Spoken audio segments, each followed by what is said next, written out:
இது 1, இது 10, இது 100, இது 1000, இது 10,000, இது லட்சம், இது 10 லட்சம், இது கோடி. இதுவரைதான் உங்களுக்கு தெரியும். இனி வருகின்ற அடுத்தடுத்த ஒவ்வொன்றிற்குமே ஒவ்வொரு பெயரை வைத்திருக்கிறான் தமிழன். இது அற்புதம், இது நிகற்புதம், இது கும்பம், இது கணம், இது கற்பம், இது நிகற்பம், இது பதுமம், இது சங்கம், இது வெள்ளம், இது அந்நியம், இது அர்த்தம், இது பரார்த்தம், இது பூரியம், இது கோடி கோடி முக்கோடி எனப்படும் பிரம்ம கற்பம். இவ்வாறு ஒவ்வொன்றிற்கும் ஒவ்வொரு பெயரை வைத்தவன் தமிழன். இது மட்டுமல்ல, ஒன்றிற்கு கீழ் உள்ள இறங்குமுக எண்ணுக்கும் பெயர் வைத்திருக்கிறான் தமிழன். கேட்டால் ஆச்சரியத்தில் உறைந்து போய்விடுவீர்கள். இது 1, இது முக்கால், இது அரைக்கால், இது கால். இதுவரை அனைவருக்கும் தெரியும்.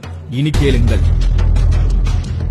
இது 4மா, இது 3 வீசம், இது 3மா, இது அரைக்கால், இது இருமா, இது மாகாணி, இது 1மா, இது முக்கால் வீசம், இது முக்காணி, இது அரை வீசம், இது அரைமா, இது கால் வீசம், இது காணி, இது அரைக்காணி முந்திரி, இது அரைக்காணி, இது முந்திரி, இது கீழ் முந்திரி, இது இம்மி, இது மும்மி, இது இன்று நானோ எனப்படும் அணு. அணுவுக்கும் கீழே அளந்துள்ளான் தமிழன். இது குணம், இது பந்தம், இது பாகம், இது விந்தம், இது நாகவிந்தம், இது சிந்தை, இது கதிர்முனை, இது குரல் வளைப்படி, இது வெள்ளம், இது நுண்மணல், இது தேர்